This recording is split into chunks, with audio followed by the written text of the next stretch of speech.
शिल्पा की आदतें ठीक नहीं थी। वो ना बोलने से पहले कुछ सोचती और ना ही कुछ करने में। उसकी इस आदत से सभी परेशान रहते। बहन, घर पर मेहमान आए हैं और शक्कर खत्म है, थोड़ी शक्कर दे दो, मैं बाजार जाऊंगी तो ले आऊंगी। अरे शिखा बहन, तुम तो माफी करे, जब देखो तुम्हारे घर में कुछ न कुछ खत्म ही रहता है। अरे शिल्पा, चिल्ला क्यों रही हो? कहा ना घर में मेहमान बैठे हैं, सुन लेंगे। सुन लेंगे तो सुन ले, तुम लोगों की मांगने वाली आदत तो बंद होगी। अच्छा शिल्पा, ना दो शक्कर, लेकिन बात तो अच्छे से करो।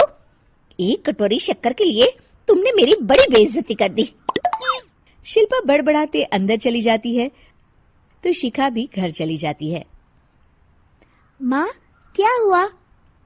अरे कुछ नहीं बेटा, पता नहीं कहां कहां से ऐसे पड़ोसी आ जाते हैं, जब देखो तब कुछ न कुछ मांगने के लिए घंटी बजाते हैं।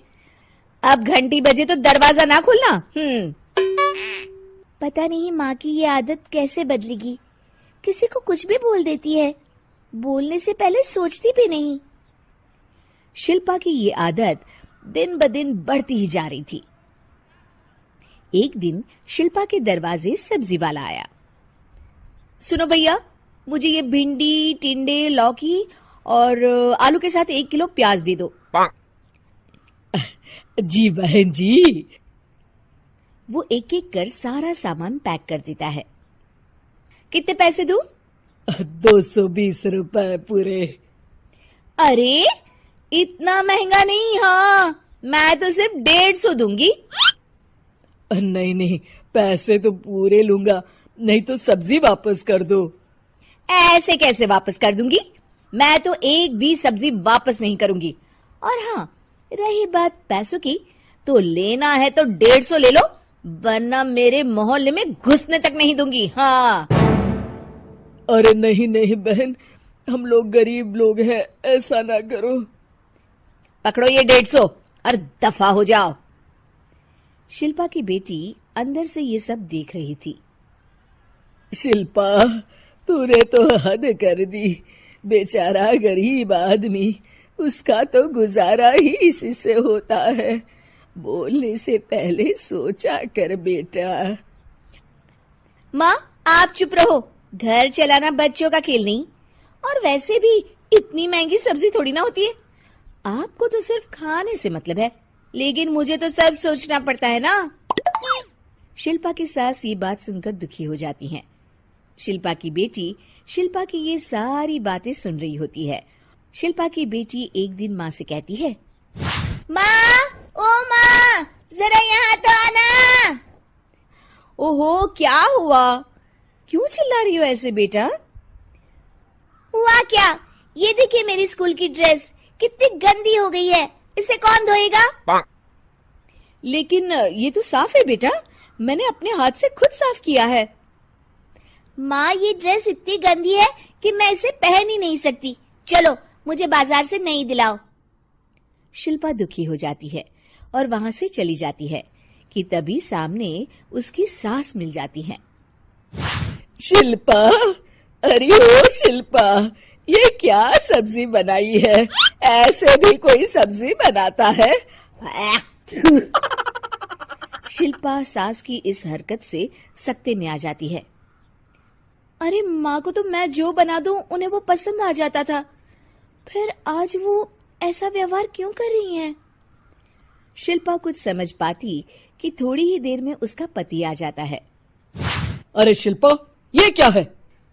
क्या हुआ आपको? ये मेरी अलमारी पूरी अस्त व्यस्त है, तुमसे कोई काम नहीं होता है। सारा दिन पता नहीं क्या करती रहती हो। अरे मैंने तो सारी अलमारी साफ रखी है। इसे तुम साफ कहती हो?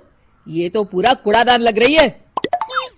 शिल्पा परेशान हो जाती है और समझ नहीं पाती है कि उसके साथ क्या हो रहा है। शिल्पा अकेले कमरे में जाती है और जोर जोर से रोने लगती है। तभी वहां उसका पति, सास और बेटी आ जाते हैं। शिल्पा उन लोगों को देखकर और जोर जोर से रोने लगती है।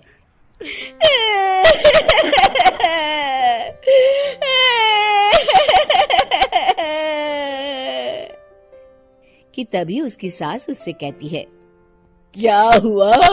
यहाँ बैठकर रोती रहोगी या फिर खाने को भी कुछ बनाओगी? माँ, पहले आप बताएं, आप लोगों को क्या हुआ है जो मुझसे ऐसा व्यवहार कर रहे हैं? वही हुआ है जो तुम्हें रोज होता है। मैं समझी नहीं। माँ, आज घर वालों ने आपसे बुरा व्यवहार किया तो आपको कितना बुरा लगा ना? हाँ, मुझे बहुत बुरा लगा। मुझे अच्छा नहीं लगता कोई मुझसे इस तरह से बात करे।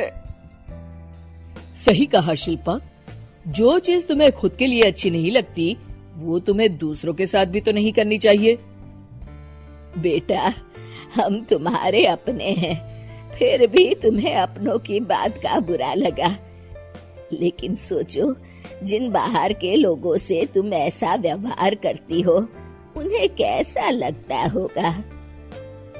हाँ माँ, आप सच कह रही हैं।